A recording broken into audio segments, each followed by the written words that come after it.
नमस्कार, भारत के पहले digital mobile news channel metro TV में आपका स्वागत है। मैं हूं अनामिका। बुलेटिन की शुरुआत करते हैं आज की हेडलाइन से।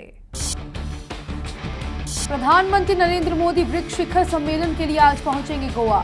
डोभाल ने ब्रिक्स देशों के अपने समकक्षों से आतंकवाद विरोधी सहयोग के लिए साथ आने की अपील की। भारत और अफगानिस्तान मिलकर सिखाएगा पाकिस्तान को सबक। अफगानिस्तान ने काबुल नदी पर बांध बनाने की दिशा में बढ़ाए कदम। भारत चेनाब नदी पर बनाएगा 3 प्रोजेक्ट। अरुणाचल प्रदेश के पेमा खांडू सरकार में शामिल होगी बीजेपी। विपक्ष नेता तामियो तागा मंत्रिमंडल में होंगे शामिल। अरुणाचल बन जाएगा बीजेपी शासित 14वां राज्य। गुजरात में केजरीवाल पर शुरू हुआ पोस्टर वॉर। पोस्टर में ओसामा और हाफिज सईद के साथ बताया पाकिस्तान का हीरो। आम आदमी पार्टी ने बताई बीजेपी की साजिश। और उत्तर प्रदेश में मुख्यमंत्री अखिलेश यादव ने दिखाए बगावती तेवर। बिना इंतजार के चुनाव प्रचार शुरू करने का किया ऐलान। परिवार विवाद से किया इनकार। भारत सरकार ने पाकिस्तान के एक अखबार में आज प्रकाशित उस रिपोर्ट का खंडन किया है जिसमें विदेश सचिव एस जयशंकर द्वारा जर्मनी के राजदूत मार्टिन नय के साथ बातचीत में सेना के पीओके में आतंकवादी अड्डों पर सर्जिकल स्ट्राइक को मिथ्या दुष्प्रचार स्वीकार करने का दावा किया गया है। विदेश मंत्रालय के प्रवक्ता विकास स्वरूप ने आज यहां कहा कि पाकिस्तानी अखबार द न्यूज इंटरनेशनल में प्रकाशित समाचार पूरी तरह से मनगढ़ंत और निराधार है।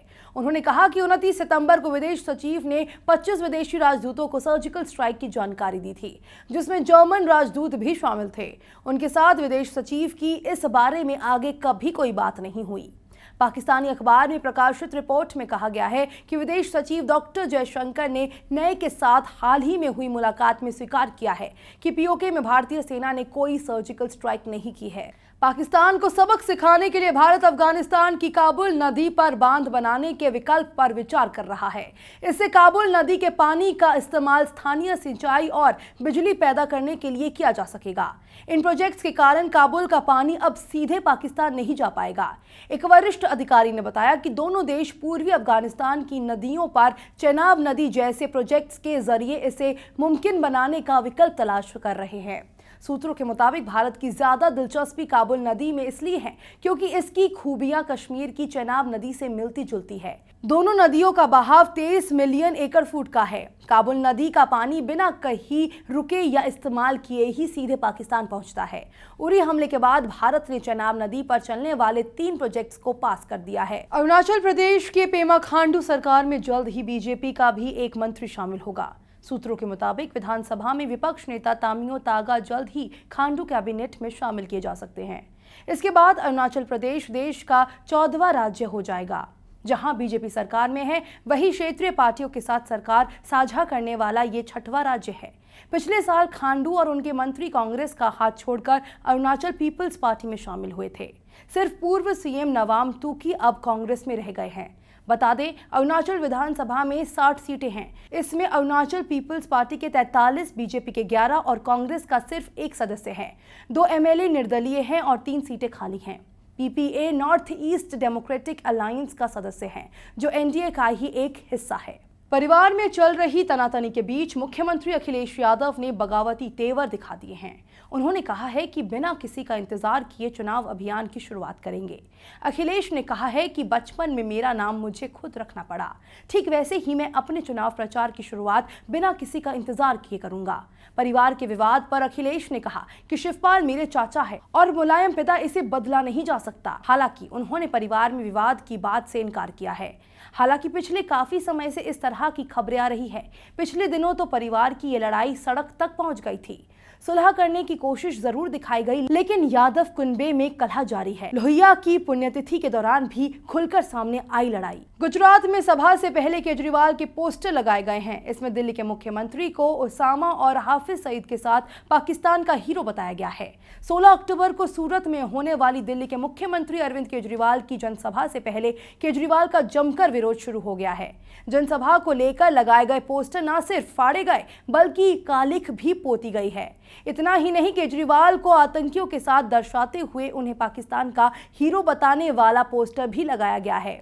हालांकि आप नेता इसके पीछे बीजेपी का हाथ बता रही है। सूरत के वराछा इलाके में लगे इस तरह के पोस्टर शहर में चर्चा का विषय बन गया है। इस पोस्टर पर केजरीवाल को आतंकी बुरहान वानी, आतंकी संगठन लश्कर-ए-तैयबा का मुखिया हाफिज सईद और आतंकी संगठन अल-कायदा के मुखिया रहे ओसामा बिन लादेन के साथ नजर आ रहे हैं। प्रधानमंत्री नरेंद्र मोदी ब्रिक्स शिखर सम्मेलन से एक दिन पहले आज गोवा पहुंच रहे हैं। ये शिखर सम्मेलन कल यानी 15 अक्टूबर को शुरू होगा। गोवा के मुख्यमंत्री लक्ष्मीकांत पार्सेकर ने बताया, सभी तैयारियां पूरी हो चुकी है। प्रधानमंत्री नरेंद्र मोदी आज यहां आ रहे हैं। पार्सेकर ने आज अपनी आधिकारिक कार और सुरक्षा छोड़ दी और मीडिया कर्मियों के साथ बस में कार्यक्रम स्थल तक यात्रा की। ब्रिक्स शिखर सम्मेलन दक्षिण गोवा में होगा। कुल 11 देशों के राष्ट्राध्यक्ष इस सम्मेलन में हिस्सा लेंगे। उन्होंने कहा कि सभी देशों के राष्ट्राध्यक्ष 3 अलग-अलग 5 सितारा रिसोर्ट में ठहरेंगे, जहां सुरक्षा के पुख्ता इंतजाम किए गए हैं। बताया जा रहा है कि इसी रिसोर्ट में रूस के राष्ट्रपति व्लादिमीर पुतिन भी ठहरेंगे। एयरपोर्ट के सूत्रों ने कहा कि इन राष्ट्राध्यक्षों के विमान डबोलिम हवाई अड्डा के पास नौसैनिक अड्डा INS हंसा पर उतरेंगे, जिसकी वजह से दैनिक उड़ानों में कोई फेरबदल नहीं किया जाएगा। National security adviser Ajit Doval ने ब्रिक्स देशों के अपने समकक्षों से आतंकवाद विरोधी सहयोग के लिए साथ आने को कहा है।